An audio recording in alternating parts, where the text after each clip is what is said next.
Hi guys, ఈ వీడియోలో నేను స్ట్రాబెర్రీ గోవా అంటే స్ట్రాబెర్రీ జామ ఎలా గ్రో చేశాను అండ్ అది ఎలా నేను రీపాట్ చేశాను అనేది ఈ వీడియోలో చూపిస్తాను. నేనైతే ఇది డైరెక్ట్ సాయిల్లో పెట్టాను. ముందుగా ఒక హోల్ తీసి అందులో ఆర్గానిక్ ఫర్టిలైజర్స్ యాడ్ చేశాను. నేను ఏమేమి యాడ్ చేశాను అనేది షార్ట్ అండ్ లాంగ్ వీడియో కూడా ఉంది, చూడండి ఎవరైనా చూడుకుంటే. అవి యాడ్ చేసి ఇలా సాయిల్తో కవర్ చేసేసి వాటర్ ఇచ్చాను. ఇది 1.5 month తర్వాత అప్డేట్. మంచిగా ఫ్లవరింగ్ అని వచ్చింది అండ్ ఆల్మోస్ట్ ఫ్రూట్స్ కూడా ఫామ్ అయినాయి. ఆల్మోస్ట్ ఒక 6-7 బడ్స్ వచ్చినాయి ఇలా ఫ్లవరింగ్ అనేది.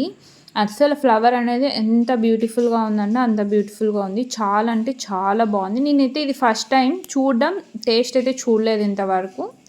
సో మీరు కూడా నర్సరీకి పోతే తెచ్చుకోండి అండ్ టేస్ట్ కూడా బాగుంటుందని విన్నాను. సో మీకు కానీ వీడియో నచ్చితే లైక్ చేయండి, షేర్ చేయండి, ఛానల్ని సబ్స్క్రైబ్ అండ్ సపోర్ట్ చేస్తారని కోరుకుంటున్నాను.